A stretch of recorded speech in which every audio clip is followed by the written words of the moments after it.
From the city lights to the country blue, Woody and Lou got the sports for you. From Boston streets to Kentucky's fields, get ready, folks, for the thrill it yields. Woody and Lou, sports and you, talking games, we love it's true.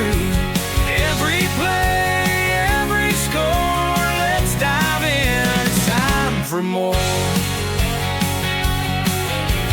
Lacing up the boots and calling plays, debates and laughs for all the days. From Fenway Park to Derby Run, sports talk magic just begun. Woody Lou, sports and you, sideline stories coming through. Every cheer, heartbeat soar, tune in now, we'll give you more. Celtics screams to Wildcats roar, touchdowns, goals, and so much more. Grab a seat, enjoy the ride, Woody Lou right by your side.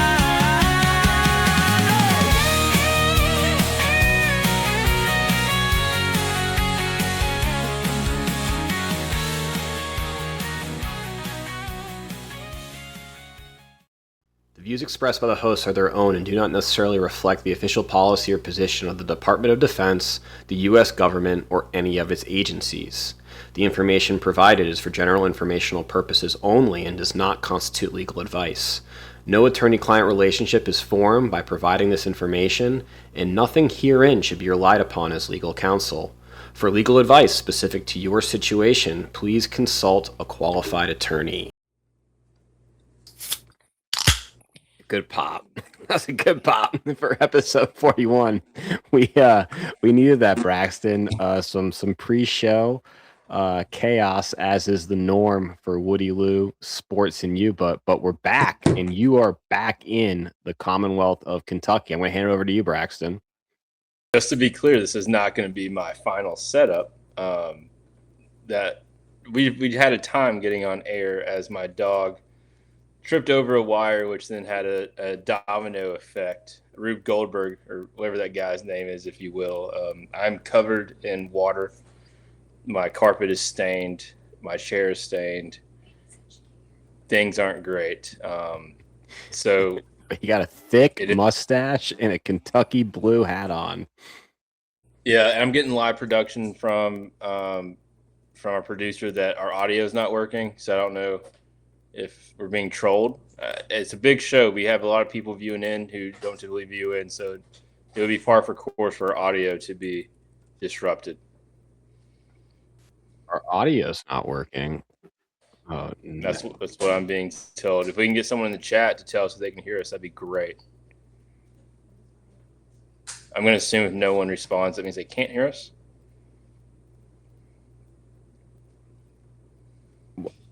I don't even know what, like, everything's good on the our sound. I got the sound bars going. Producer saying that they can hear us now, so just false alarm. Just one more thing to throw it our way. You know, I think from now on, listen to this. I have Halloween sugar cookies getting cooked up in the oven right now. I'm hoping once my beautiful wife, who we're celebrating 6 years of marriage tomorrow, once she gets done doing some projects she's doing, that she'll serve me some of those cookies during the show, and I'm going to be very happy. It's going to be a good time. You're going to need that pick-me-up. And happy anniversary to Braxton and Kaylee. And we got some chatter in the chat giving us Lima Charlie's Braxton. So we got Angela Lockhart and Miss Patsy Gudgel, our number one longtime listener. We are Lima Charlie. Good to go. If Patsy can hear us, that's all that really matters. That's all that really matters. So, Braxton, we do have a busy show. Do we want to kick off with your fantasy football commissioner notes? So, I'll set the stage. I'm going to send another text in our Sunkel 26 group chat. I'm happy we can actually give the name of the league. Once you have a federal once you have a Department of Justice ID number, I think it's fair game at that point. But yeah, fantasy football is upon us. We are getting very close. As longtime listeners know, I'm an owner, or a commissioner rather. Dan's an owner. I'm a commissioner and owner of the league, the Sunkel Football League on ESPN Fantasy. And as we enter our third year, some decisions had to be made. We were a 13 team league. We have dropped down to 12. We have relegated / canceled 4 owners from last year. And we have introduced 4 new owners to our league. Some other notable changes: we are going to a league of 12, 4 new owners, 4 owners gone. And we have lost Braxton. He is gone. Oh, maybe he's back. Braxton, you're back. So we're also top half of the league, 6 teams will make the playoffs. Another note, Dan, is we're running Spectrum Wi-Fi here in Kentucky. We were Xfinity members down in Georgia, so we'll see how the Spectrum Wi-Fi cooperates. Well, he already dropped you once, so we got 1 strike. So that's good for Spectrum. You get what you pay for. So please sponsor us. So yeah, we're gonna have the top half of the team, 6 teams will make the playoffs. We have some polls that are be coming out. Kulu, one of our owners, he's complicating the group chat because his green message is making it impossible for me to do, easy, digestible polls. I want to do polls on, like, hey, do we change from a trophy league to a money league? Hey, should we do a punishment? Or what should we do? So I gotta work some ways for us to come together on that and have a 3/4 majority ruling. But you, Dan, came up with we're all kind of dislocated, so we couldn't meet up. You came up with a phenomenal way for us to all kind of rally behind something outside of ourselves that we all can still congregate and discuss through our group chat to decide our draft order, Dan. So please tell us about this great idea you brought to the commissioner and I signed off on. Yeah, so this is just a fun way to do the draft order. I know a lot of leagues just do like previous year, like reverse, so last place gets first pick. But in other leagues that I've done, to make it a little more interesting, there's a random drawing. So right before the start of the NFL season is the Little League World Series in Williamsport, Pennsylvania. So what better way to celebrate the biggest Little League baseball event in the world than to rest our fantasy football futures on 11 and 12-year-old young boys. So we will be randomly drawing and assigning a Little League baseball team to each member of the league, and how well your Little League baseball team does in the World Series will be your draft position. So ties will be broken first by runs scored. So whoever has more runs scored for the same record. And if that is tied, then we'll go to runs against. Actually, are you frozen? No. No. I was reading the comments. Gavin's comment, my Dollar General Wi-Fi. That was good. I appreciate that. So do we want to do the spin the wheel for each person, or we wait till the end so we make them watch the entire episode? There's I wish we were in a position to add teasers. I also wish we were in a position to where all of the owners in the league would come onto the show. I don't think either's going to happen. I think we give the people what they want, and I believe I'm going to assume Gavin's watching on his TV and Margaret Ann is watching with him. So there's 2 viewers right there. Mm-hmm. Margaret Ann, could you please take your phone out and also watch it on your phone? That'd really help the algorithm. That'd be cool. But I think we might have a majority. I know the Mad Hatter's gone to sleep.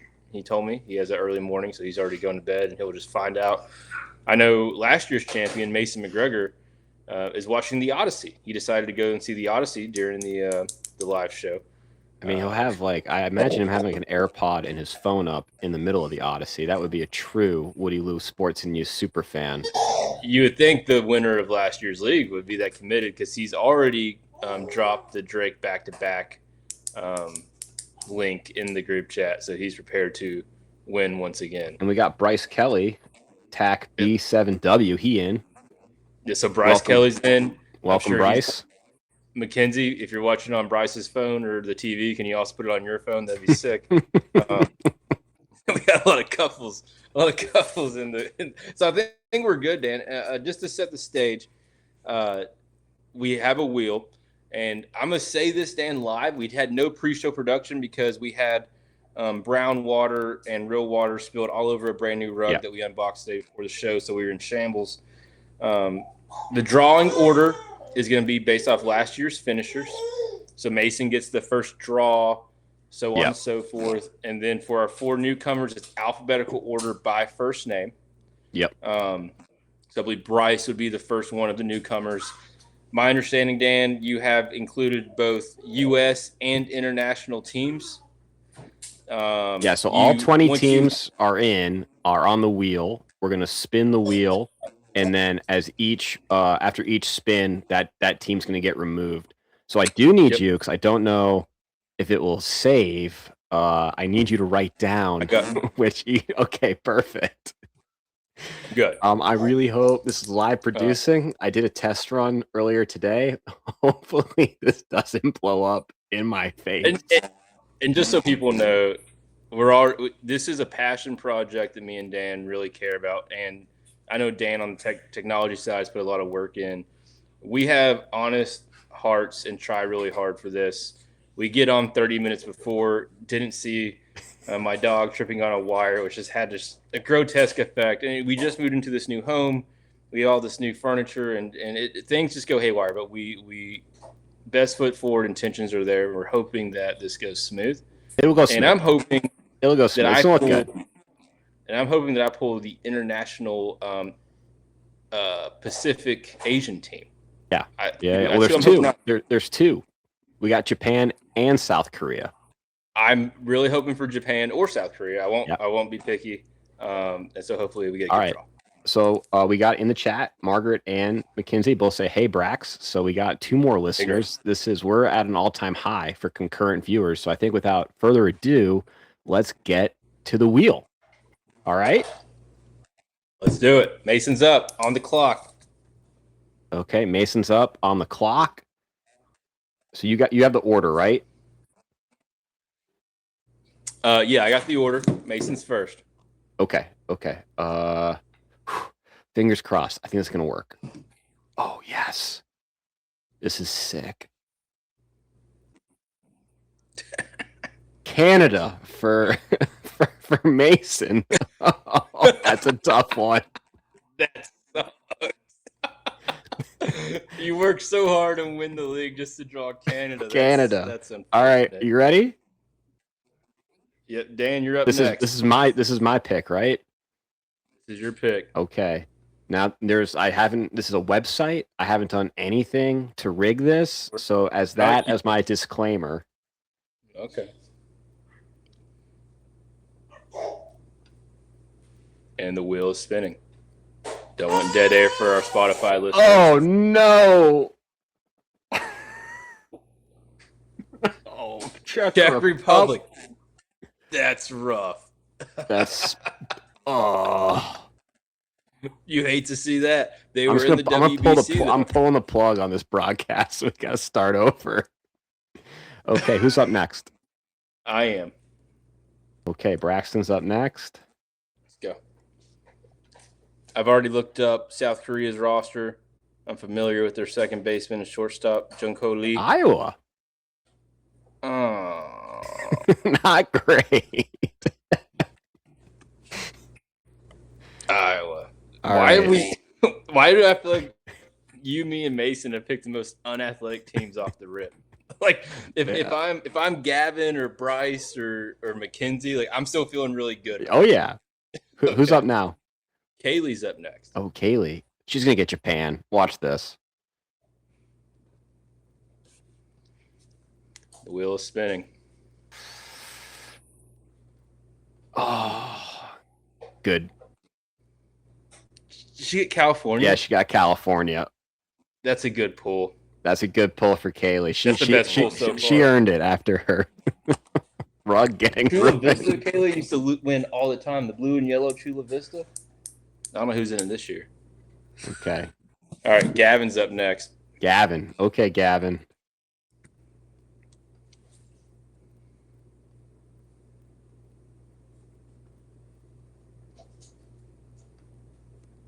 He Ohio. You got Ohio. My Midwesterners are way better than yours, Gavin. Let's see what we got in the chat. Gavin wanted Nicaragua, and Kaylee obviously very happy that she got California. Gavin got Ohio, dude. Nerd. You can go to Columbus. All right. Who's up Margaret next? Ann. Margaret Ann. Ann's up next.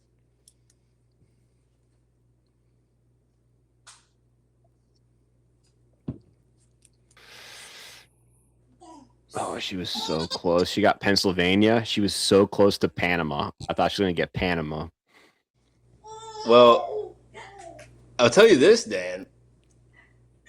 Midwesterners are highly represented, and then you and Mason with the 2 international picks are probably the worst so far available. So Yeah, really Canada and Czech Republic. Yeah. Okay. And we got Kulu's up next. Kulu's up. Kulu's going to get something good. He's got a horseshoe up his ass. Yeah, sure does.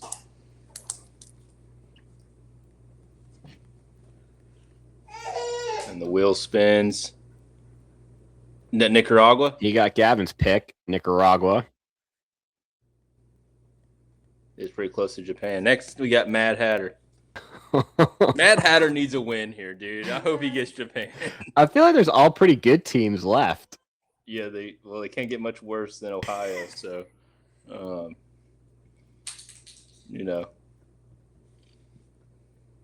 It's a good pick, I think. I think he's going to like Panama. He can wear his Panama hat. He does have Panama type style hats, so that He's gonna Panama's be wearing a good that. draw. He's going to be wearing that the rest of the month. The Mad Hatter in his Panama hat. All right. Next, we got newcomer, new owner to the league, Bryce Kelly. Bryce Kelly. Okay, step right up. Bryce Kelly.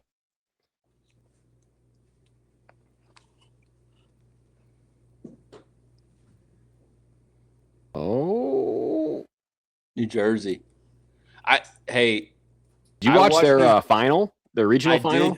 I did watch New Jersey play some games, Bryce. Those are some scrappy boys who are going to leave it all out on the field for you. They're pretty cocky. And they got one kid who hits absolute bombs. Yeah. I think he hit he hit a moonshot, the Grand Slam walk-off. Was that the New Jersey team, I believe?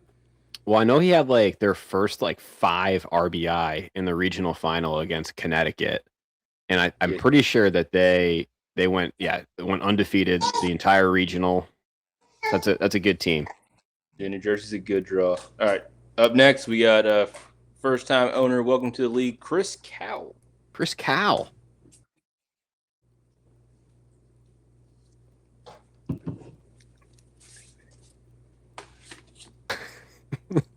Australia. Chris Cowell's going down under. Chris gonna watch all these games at the Louisville Outback. The Louisville Outback. He's gonna have a blooming onion. The Fosters. Yeah. All right, Australia, good. Next we Australia got for Chris. my sister-in-law Mackenzie Kelly. We got some really good teams left on the board. Japan, Mexico, Curacao, Dominican Republic, All Texas, the good teams are left on the South board. Korea. All the good teams.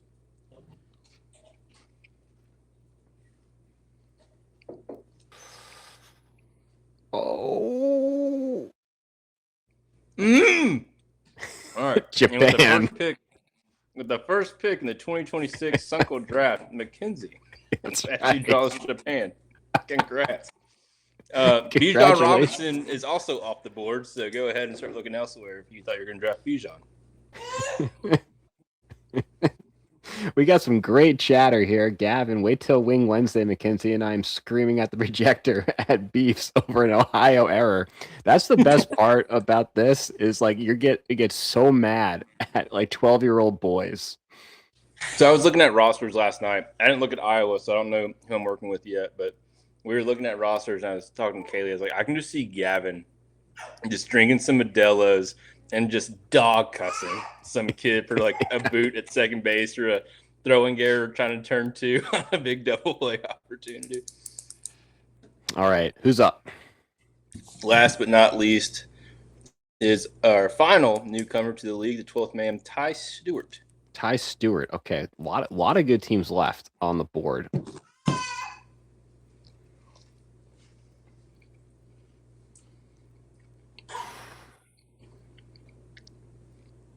Good pick. Texas. He's choosing Texas. I can tell, as the kids say. All right, do a final rundown, Braxton. A recap. All right. Mason, who won last year, drew Canada. Dan, Czech Republic. Myself, Iowa. Kaylee, California. Gavin, Ohio. Margaret Ann, Pennsylvania. Kulu, Nicaragua. The Mad Hatter drew Panama. Bryce Kelly, the scrappy guys up there in New Jersey. Chris Cow's going down under with Australia.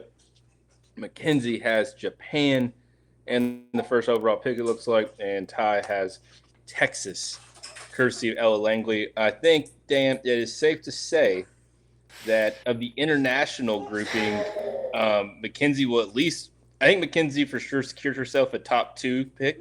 Yep. To 3 pick, just based off who was drawn off the board and her being in the international bracket to start off.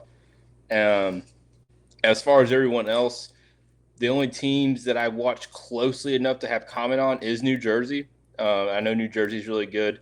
So there might be some collusion early on as 2 people who share a bed having the first 2 picks. So that'll be interesting. But I have confidence that my boys over there in Iowa know how to play ball, and they really respect the game. They're going to come out pretty strong. So I had ChatGPT pull a power ranking of this year's Little League World Series teams. Took a lot of editing of the prompt because they kept on putting teams that were not actually in the tournament. They kept on telling me Chinese Taipei was the overwhelming favorite. So I was like, they're not in it this year. They always are. So finally got the list. And Japan right now is ChatGPT AI has them ranked number 1, 14% chance to win, and 38% chance to be in the top 4. So I think Mackenzie's got locked up probably a top 4 pick. Then we got California is the 3rd power ranking, followed by Texas. Okay. Actually, Davenport, Iowa is they're 8 in ChatGPT's power ranking, Braxton, with a 5% chance to win it, 20% chance to be in the top 4, followed closely by Ohio with similar odds. Canada is 11th, New Jersey 12th, Pennsylvania 13th, then the Chris Cow 14 with Australia. And then the Czech Republic is all the way down at 18 with a 0.5% chance to win it all and a 4% chance to make it to the top 4. That was the Czech Republic, you said? That's my team, yes. Yeah. I'm not going to sugarcoat it, Dan. Watching the Czech Republic in the World Baseball Classic, whenever you have people who work blue-collar trade jobs playing professional baseball against Shohei Ohtani, not great as far as their infrastructure for baseball development. But I know they're on the rise, so hopefully. Yeah, I'm just going to start planning for that snake wraparound, my back-to-back first pick of the second round. So that's what I'm going to be going off. So you're actually excited for the opportunity to have 2 back-to-back picks. I think you got to make lemons or lemonade out of lemons, right? Yes. That was pretty fun. I'm actually pretty impressed with myself, Braxton. That went off without too many issues. The fact that worked as flawlessly as it did, I'm very impressed. I guess I need to buy Iowa merch now. Do I need an Iowa Hawkeyes hat? Yes. I don't know. I guess that's like the next in order.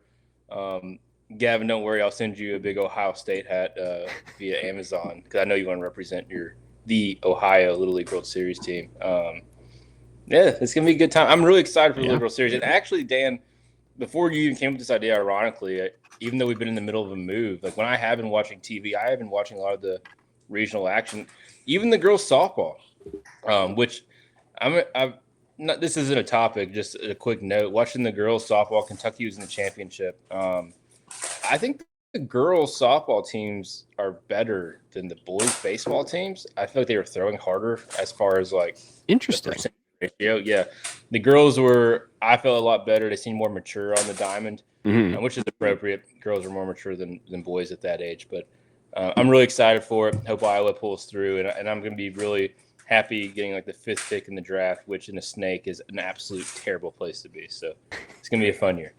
And I think McKinsey has the probably chat comments of the year with "I've never cared more about little boy baseball," and that's exactly what the point of doing this was. I'm gonna call my shot right now, a little Babe Ruth, but I'm gonna feel pretty terribly if we go. So we can talk about this more, but if we're gonna be a trophy or a money league, if we go money league, I'm gonna feel pretty terribly just taking money out of the joint Lewis Capehart family as an outsider. So sorry, I'm not sorry to you all. Dan, you have Esquire at the end of your name. I can assure you will not feel any guilt taking money from anyone's pockets. What I will say, and it's rich you're saying that. I can't wait for McKenzie to sit. The picture McKenzie's gonna send in the group chat when she's watching Japan in the championship, and like she's sitting on her couch eating like 2 rolls of sushi. That's really gonna hurt. She's gonna have like a Miyagi-Do headband from. She's gonna order Cobra Kai. Sushi, just make us so mad. Good for her. She's gonna start a bonsai tree, like trimming a bonsai tree. Oh man, good for her. That rocks. I love the league girls. That's a great poll. All right, there you go. There you have it. Okay, so segueing from fantasy. Hopefully, no one leaves. You guys are here for the show now. Yeah. So go ahead and lock in. Put us on mute, but just watch the next 45 minutes. Don't go anywhere. Segueing from fantasy football to real football, NFL preseason. Braxton, I know you watched both the Bucks and your ex, the Tennessee Titans. So take it away. Yeah, the Buccaneers look great. The only problem with the Buccaneers right now is I don't think they need a new head coach, but they need a rejuvenation. I think that starts with the front office doing the things that make sense, like ensuring they have their franchise quarterback in Baker Mayfield, still some contract disputes there. However, the backup quarterback looked good, team looked good, performed well. The real story in preseason, a couple things. One, the Bengals playing their starters and still looking like trash. Joe Burrow didn't perform overly well, and I don't believe they covered that 7-point spread. Additionally, the Titans. I did hate watch the Titans, and I got ahead of the hate watch of the Titans by texted you and let you know, like, just so you're aware. I was drinking a little bit that night. I was very heavily on Titan Twitter. I let everyone know on Titan Twitter how I felt because the idea that Cam Ward's any better than Will Levis is just absolutely heinous. Will Levis didn't play great. Here's the thing about Will Levis and Cam Ward. I'll give him the same benefit. They don't have anyone that can block. They are a team of people who cannot block. When you give your quarterback seconds to make a decision and you still can't rush because in the NFL, the pocket still needs to develop to a degree before you can scramble effectively. And the Tennessee offensive line does not provide that. I think Robert Saleh as a head coach is a joke. I think Brian Dable as the offensive coordinator in conjunction with Robert Saleh is a joke. None of it's going to work. I drove by the new stadium. I know you live down there. I drove by the new stadium for the first time a couple weeks ago. Stadium looks terrible. The new uniforms look terrible. They're missing the mark on everything, and I've never been more happy to rock the pooter and to be out of that absolute heinous thing. Gavin, if you're still listening, I got a really sick Johnny O, like the lightweight hoodie, but it's like the lightweight long sleeve and the hat. So I'm locked in for the season. I know Gavin has like the red version of that. So I'm really excited to be a Buccaneer. Hopefully we get Baker Mayfield locked in at some point. And I'm just happy for football in general. Yeah, it's gonna be an exciting season. Did you as far as the Browns, I know you probably don't care too much about the Browns, but um what the hell? Deshaun Watson starting for the Browns in their preseason game in the quarterback battle between him and Shador. Yeah, well, the Brown, and they just signed Zadarius Smith out of retirement today. Uh, the Browns quarterback situation, they put themselves in that whenever they drafted Shador and Dylan Gabriel, while they had a Deshaun Watson who was going through a litany of personal issues off the Mm-hmm. field as well as injuries. I thought Deshaun Watson's comments in the preseason have been interesting. He's been very confident, talking about he's prepared to retire in Cleveland and he loves Cleveland. Him and his wife love Cleveland. Meanwhile, your franchise is drafting 2 rookie quarterbacks last year, and one of them obviously comes with a lot of pop culture baggage that's going to influence anything that the national narrative is on the team. So I don't have the stat line for you, Dan. I can't comment deeply on that, but the Deshaun Watson, Shador Sanders thing, I think the smart money you keep with Deshaun Watson purely out of the money invested. The amount of money invested in his contract and the idea that he thinks he's going to get a new contract with them is absolutely ludicrous. I'm not sold on Shador. I think Shador can be a decently quality backup for a place like Cleveland, but you go with Deshaun Watson. He needs to earn his reps back and he needs to earn a little bit of his reputation back along the way. So he should probably play all of the preseason games in some capacity, except for maybe the final one. And then going to former Tennessee Titan Marcus Mariota, his MCL injury. Did you see that? Yeah, and that's a conversation, right? I was listening to ESPN radio, and Jordy Nelson was on discussing how he has torn his ACL in preseason and the injuries, and going from 4 games to 3 games is a very unfortunate situation, and it also shows the fragility of quarterbacks in the NFL and just how important a quality backup quarterback is. And it sounds silly. You make fun, just like I did, kind of tongue-in-cheek, making fun of the Browns in such a deep quarterback room, but you have to, because you have to secure your most important player in the field. In the NFL, I really believe that the most important player in the field is a quarterback. Oh, yeah. With that said, it's still unfortunate. You never know what's going to happen. As someone who has suffered from an ACL tear, just like Gavin, who got Ohio, by the way, you don't know when it's going to happen, and it's unfortunate. MCL. Marcus Mariota is a good dude. He's on borrowed time anyway in the league, if you ask me, especially the way he plays, and hopefully he bounces back. And I could see this having some career-ending implications, just considering the way that he does play the position. Yeah, and then I mean more on him later, but the starter Jayden Daniels, just the way that he plays and kind of his build, Commanders need a solid backup. So that's going to be an interesting storyline, I think, during this preseason, like who they bring in, and then throughout the season, because at least Commanders football, and this is a shot at former Fantasy Football League member Colin, but it's whole, like Jayden Daniels is their entire offense. I could see Will Levis being a landing spot for the Redskins. The Redskins. So before we get to Jayden Daniels and his controversy, last preseason storyline that I want to bring up is Tua Tagovailoa and his first snap as a member of the Atlanta Falcons. So Tua is taking a lot of shots right now. Before you discuss that, did you see? So Mike McDaniel, he's obviously the offense coordinator now up in Los Angeles, and him just watching the quarterback play there from Justin Herbert and the comments that he's making that are kind of like backhanded shots at Tua just from an arm strength and capabilities perspective. Like, I feel bad because I'm not a Dolphins fan by any means. I didn't necessarily follow the Dolphins every play, but there for that one season, Tua and Mike McDaniel's, like, his crazy offensive play calling, his mastermind ability was always like what kept him in it. And obviously Tua had built a career on being able to come in and show up in the big moments that counted.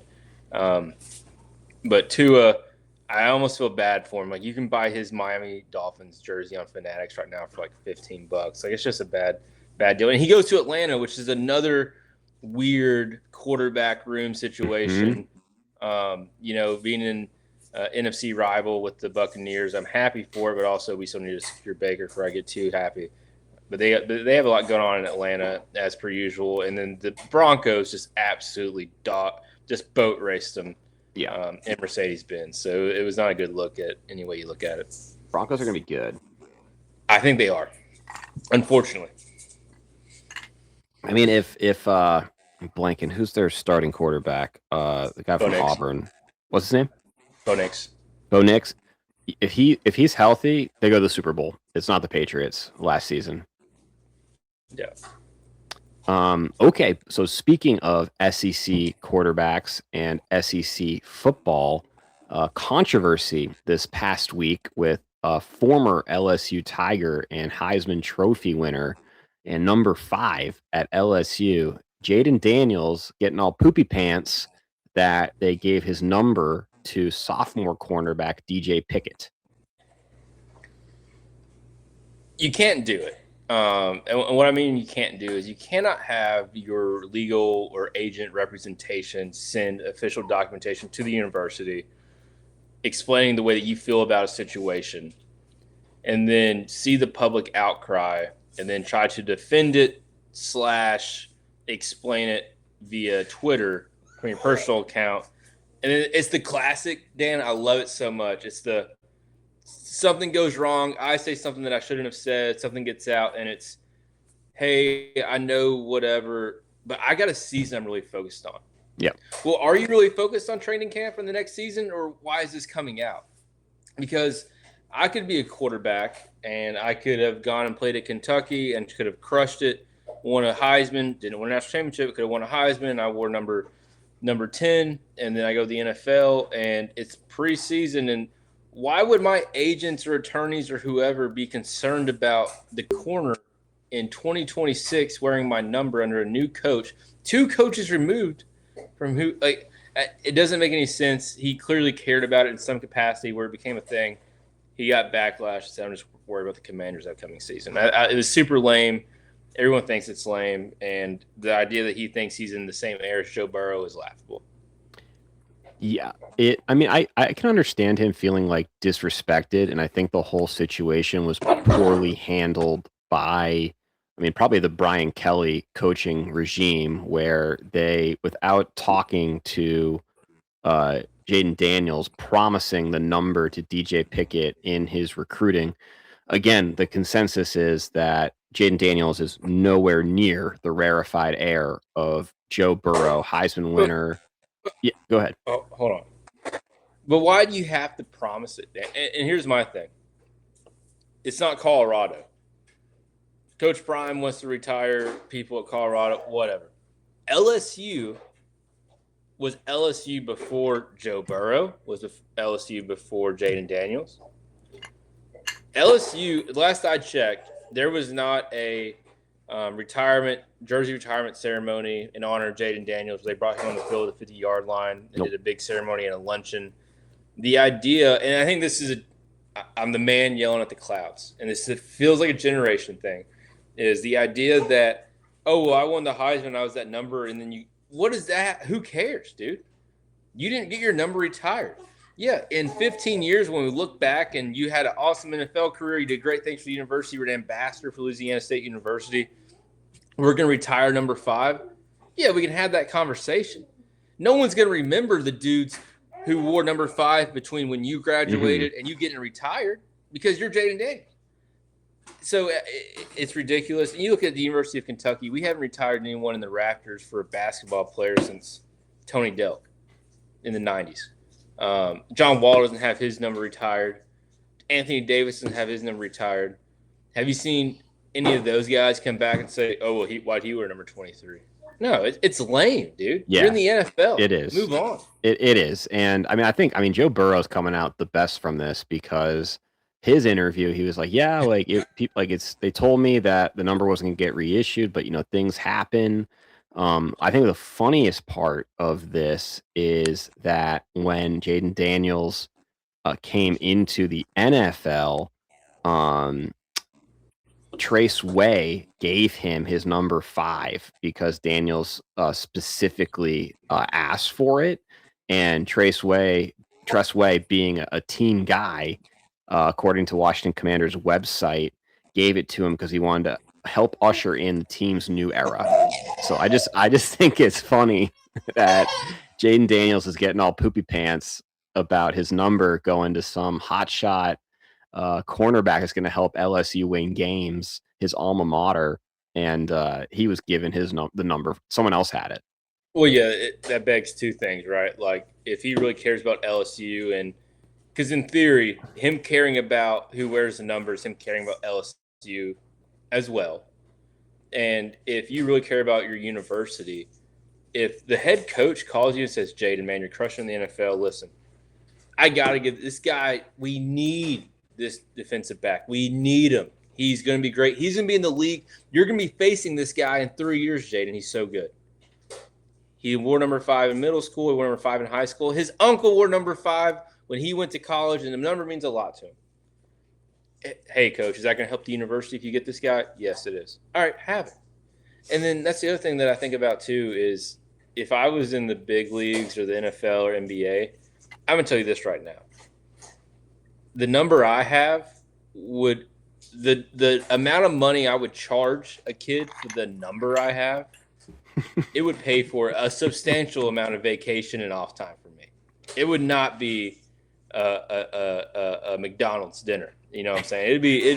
You would feel it. I'd see how much you care about the number when I set the price.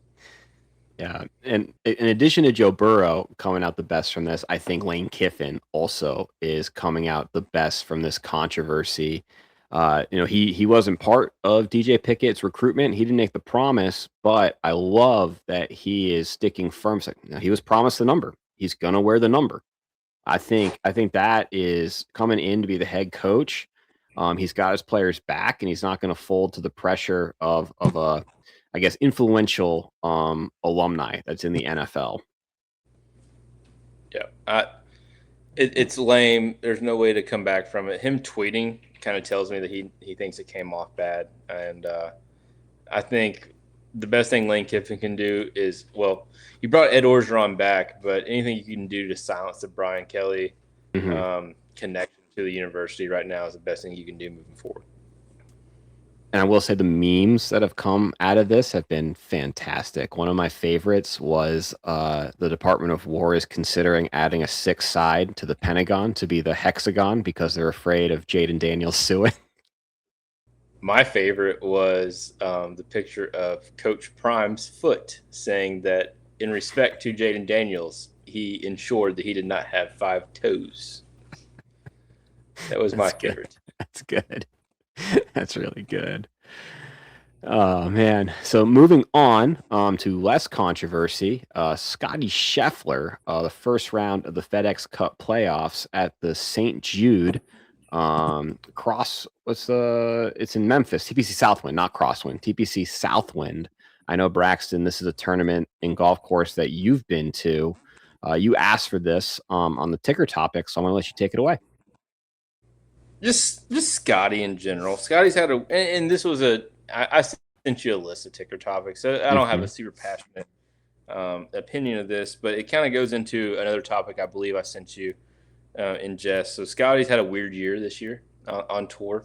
He won the tournament in takeaway fashion, won by 8 strokes, 17 under. Second place was 9. He's had a weird year. He also has 2 kids now, and he clearly cares a lot more about. He's more grounded in his faith and family than other people are in sports. And really, I was using this topic as a segue into the impact of life changing as you grow older and mature, and the impact on sports. And really, I was leveraging Scottie Scheffler, the world number 1, to discuss who I think is the world number 1,000, and Travis Kelce and Taylor Swift, and how grotesque. What a pivot! Where is this going? This was a deep. I thought about this. This was a deep pivot that I'd orchestrated. Oh boy! To show that marrying the wrong person can have profound impacts on your professional career. And 2 things, Dan. The great Matt Jones taught me this, and it's one of the few things that he says that I really agree to no end, and I will defend Matt Jones on, is he believes in business and in the world the two most important impressions or lasting impacts you make is your first impression and your last impression. And I think there is a very high probability that given the antics and the things surrounding Travis Kelce and his marriage to Taylor Swift, that his final impression to anyone but a Swiftie is going to be negative to Kansas City, which is deeply rooted in their football culture. And given his already preseason drama that's surrounding him, he's going to end up leaving Kansas City not as beloved by true Kansas City fans as one might believe. Okay, that's an interesting pivot and prediction from Braxton.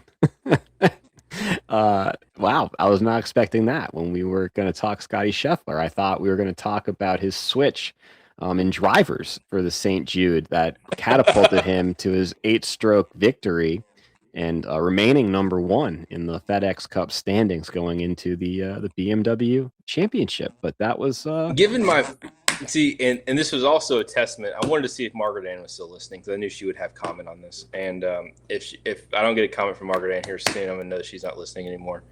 Or Gavin might be commenting for her. But I as someone who's married to a devout Swiftie, I think the whole thing, and I had to call you, and we'll open this up, and hopefully Margaret Ann's listening because I know she'll have opinion, and I'm sure Mackenzie would as well.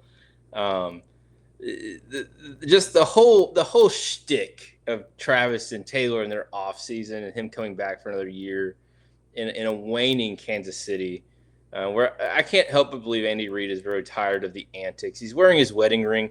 Who wears their wedding band on the sideline? You have the New York posted a story about him showing off his wedding band on the sideline. People are like, "Oh, it's so crazy! A guy's wearing his wedding band on. He's married." Who wears their wedding band when they play football? And Kaylee, fair or foul, said that they wanted to have a private, intimate wedding, but they had it at Madison Square Garden. There's nothing private or intimate about a wedding at Madison Square Garden. So, Braxton, I'm going to come to producer Kaylee's defense here. I believe the term that she used was discreet, and that was probably used mistakenly. And more meaning private, because it was definitely a private, like I have not seen any photographs. They had Madison Square Garden locked up tight. So in that regard, yeah, the wedding of the century was private, but having it at Madison Square Garden in New York, it was not very discreet. I have a comeback. Yes, Braxton. I'm glad you brought that up because I was cooking this up too. I wasn't showing all my cards. I hide my cards. Okay. Hard Knocks following the Seattle Seahawks this year. Yeah. I've been watching. How is a wedding private when you have players on the Seahawks? Cooper Kupp. Is it Cooper Kupp? Is that who it was? I believe. It was him, and I thought it was someone else. It was someone on the defense. I thought was kind of weird. Whoever it was, they were talking about how they were invited to the wedding and they don't even know Travis. Right. They don't even know him. So how is a wedding private? As someone who's been married, and how I think it's not private. No. I think you're confusing discreet and intimate with private. No, I'm using the word private now, Dan. Okay, all right. How can something that's a separate and apart from the word, and a wedding is inherently apart from the word that you're using? Hold on. No, listen. A wedding is inherently intimate. I don't think that wedding was very intimate. It was at a stadium. The act of marriage is intimate as a profession before God that you're getting married. Yeah, that's fair. That's fair. Thank you. The idea that it's private, as someone who has set up a guest list for a wedding, is a wedding truly private when you're inviting people you don't have an equally deep, or use the word again, intimate relationship with, and inviting them to the wedding? Is it now a status quo thing? Or is it hey, we're going to have the wedding of the summer. If you're in the league and you seem like a cool enough guy, you get an invite. Is that really a private wedding or discreet, as Kaylee used? I mean, I think we're getting into semantics. I don't think it's discreet. I don't think it's intimate. I mean, the venue itself, it was a private ceremony. So we're just getting into semantics. But I understand what you're saying. What are the comments saying? Okay, so let's see. So let's see. McKinsey is saying they wanted private from the common people, not the famous people. And Gavin's true. retort is also the common folk. So anyone who flies commercial, then, yeah. So basically, that wedding, yeah, it was just contributing to global warming and all the emissions from their private jets. You did not fly into JFK on a Delta flight and go to that wedding. That is true. This is a fact. None of them flew Delta or Spirit or Frontier or American or Alaskan. I love that. The common folk. There were no common folk there. No. Which is funny because I feel like Jason Kelsey and his wife kind of champion themselves as like the common man, the common couple. Kylie Kelsey met her husband on Tinder. So That's right. That's right. It was, yeah. I'm gonna lay it to rest. You know, back to the sports topic. If you want my honest opinion, yes, Travis Kelsey is older. How old is he now? Like 36, 35, 37? He's up probably there. 38, 39. And that's pretty old for a tight end. Yes. He looks in terrible shape. That's me throwing stones at a glass house. Like, I get it. Like, I'm not over here. I haven't been able to run since last November. I hear you. You know, I could probably go on a jog and lay off the carbs. I got it. But for him to come back from another year, obviously in hopes of a Super Bowl contention with, you know, Patrick Mahomes coming off an ACL as well. I don't know what he's trying to get out of this. I think his storybook ending would have just been hanging it up, getting married, and going off into, because I believe his body, and this might sound dramatic, but I believe his body is a representation of what he is leaning towards in his life in this new season. Sure. He's done being a football player. He's just going to be a normal guy. Just like you see offensive linemen, like Taylor Lewan's a good example. Like these NFL guys who are huge offensive linemen become skinny and like, you know, they get on. Well, yeah, they don't have to manage like keeping that bulk on. Yeah. Yeah. So they transition. I think his body is in the middle of a transition, which honestly, if I was an owner or a head coach, would give me hesitation as his commitment to the season. And why am I adding stock and financial value to a piece of the puzzle? I mean, does he get any leeway as like a veteran? Like, you know, like Shaq would play his way into shape. I mean, the NBA season's a long season. Playoffs are series. They're long. So he could afford to do that. But does Travis Kelsey, like the fact that Pat Mahomes he's not going to be back for the start of the season, like, he get any leeway in his veteran status and playing his way into shape? Well, Mahomes is 30, not, you know. No, I'm talking about Travis Kelsey. And that's part of the calculus that like Patrick Mahomes isn't going to be like those. They're probably out of those games anyways if Patrick Mahomes isn't playing. Yeah, I mean, Patrick Mahomes is the best quarterback in the NFL. Yeah, exactly. So once Patrick Mahomes is back, Travis Kelsey, you know, maybe gets back into playing shape by whatever week 3, week 4. Sure. You know, I just the whole shtick. I'm just over it. I'm ready for transition. I'm ready for all these Swifties who become Kansas City fans. Like, it's just, and I love and know a lot of them, and that's fine. Thankfully, Kaylee is still like, you know, yearning over. She's really split between New England and Tampa Bay, which is fine as long as she doesn't. If she utters the words Kansas City to me, yeah, I just can't do it. Just can't do it. So our last topic, Braxton, this is good. We're coming up on the hour mark, and I think this is. I mean, right now in post World Cup, dog days of summer, college football and NFL hasn't started. Little League World Series hasn't started. I feel like WNBA is dominating the headlines, which is pretty rare. Yeah, it's dominating for the wrong reasons. Yes. You know, so we talked about the Los Angeles Chargers earlier, and today, Coach Harbaugh and McDaniel, they came out wearing their shirts to say everyone watches women's sports. I don't feel like I need to predicate this, but as a father of 3 girls, do not get mistaken in the idea that I don't fully support women in sports. Fully support it. The issue is with the WNBA right now is any reason people are discussing the WNBA is not because of the play on the court. Yep. And what's also upsetting is yes, you have people, Enos Freedom, Cantor comes out and says he's declaring for the WNBA draft. Another guy declares, or another NBA guy declares for the WNBA draft. They're trying to drive a wedge in their inclusiveness of transgender community, whatever. But concurrently with that, you have these inner dramas between the teams. And it's all kind of centered around the Indiana Fever. Well, it's all driven by Caitlin Clark. And Sophie Cunningham. Yeah. And outside of Caitlin Clark, who I believe the more conservative crowd is like really trying to get her to come out and be like one of us, where Sophie Cunningham kind of has softly, like a soft launch Sophie Cunningham. Well, Caitlin Clark, it's not overt, but she's on more UFC ring girl, like yeah. Caitlin is more of just like, hey, I just want to play basketball. She wants to play ball. And the issue, and there's no issue with either of them. You can be, pro one side, and still play basketball. Their head coach is a hot mess express, Dan. Yeah, she can't, like, she just can't do anything right, it sounds like.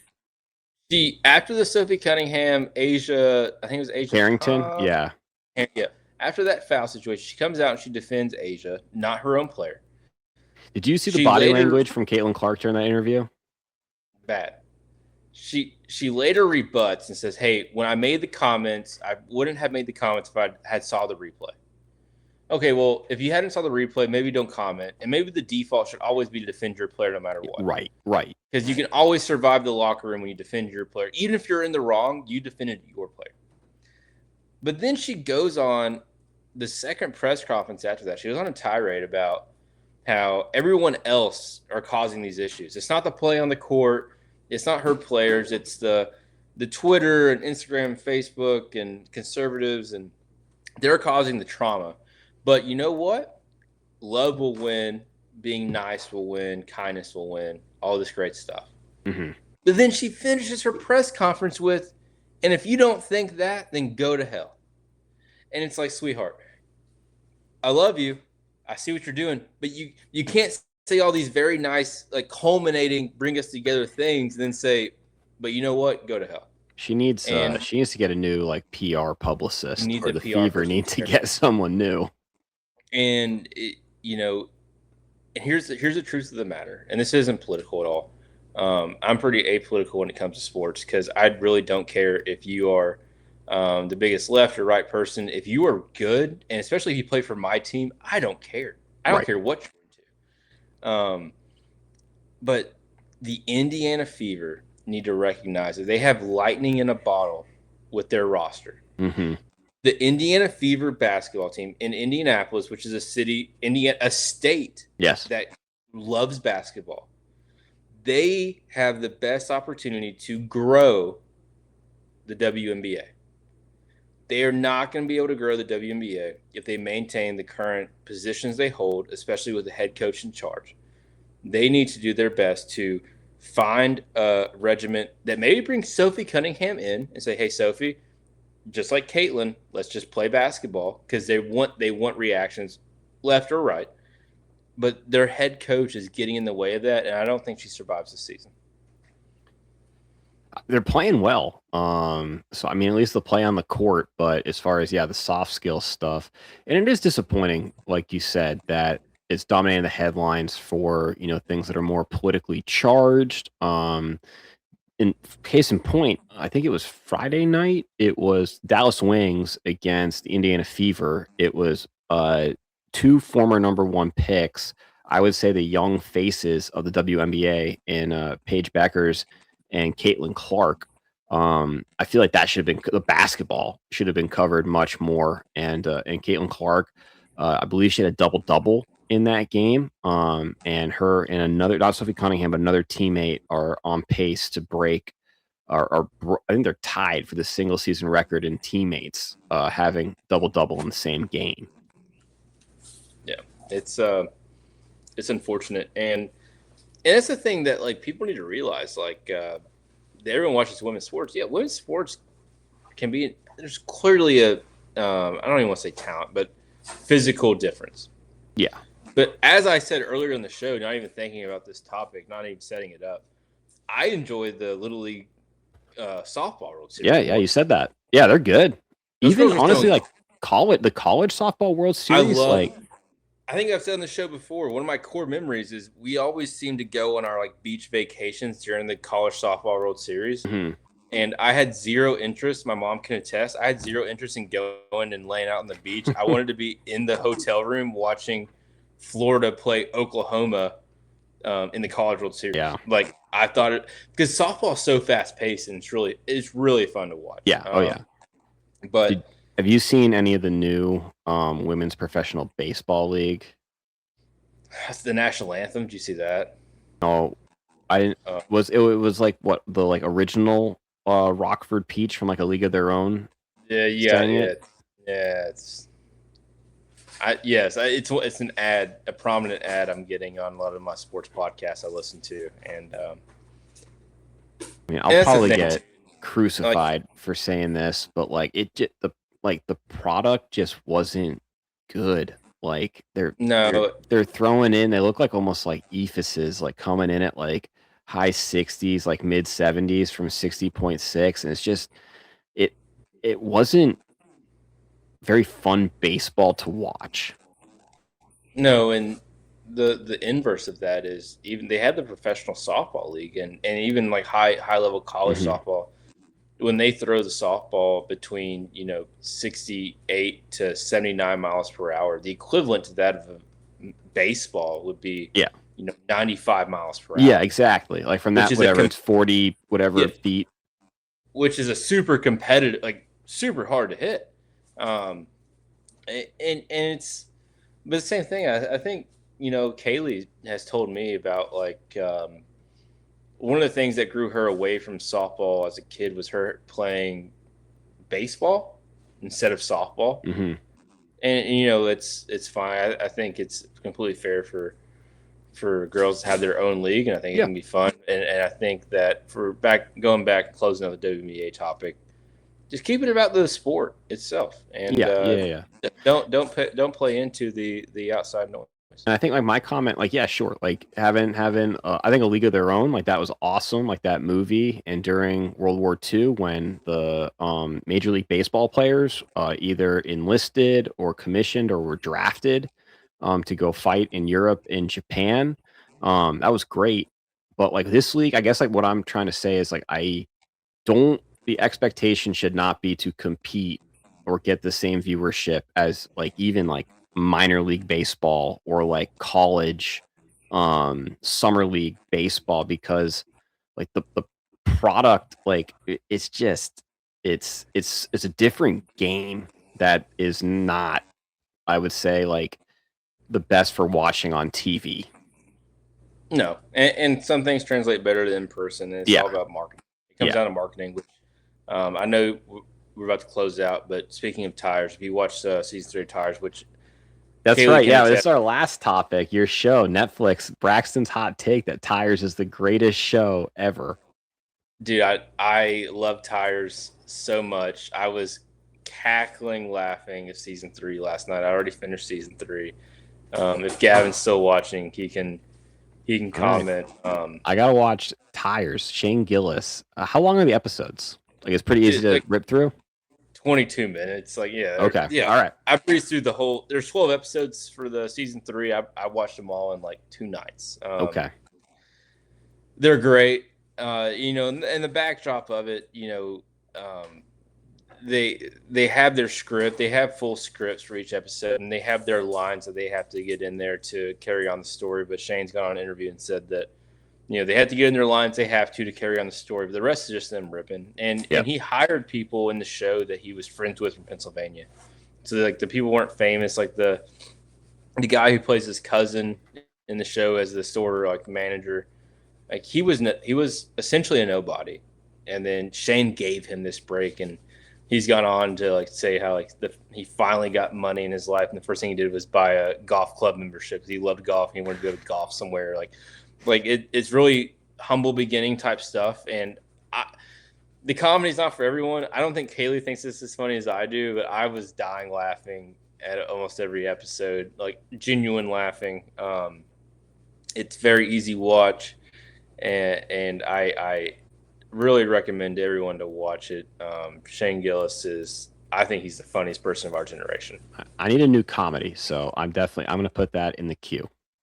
I can tell you right now, if I were you and I had no other responsibilities and like I could just watch a show, I could watch all 3 seasons, and I don't know what the total time allotment would be, but I could do it all in 2 nights. All right. So I rewatched season 1 and season 2 in like a night, getting ready for season 3.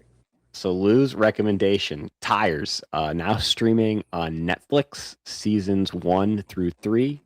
No free ads. We are not sponsored by Netflix. If they want to pick up our pod, that would be wonderful. Just like part of my take. So we are, at an hour 7, perfect timing, Braxton. We had a fun time with the spinning the wheel of little boys baseball teams. Do you have any closing thoughts? Thank you all for listening. Thank you, Memo Patsy, for making it to the end. We appreciate you more than ever.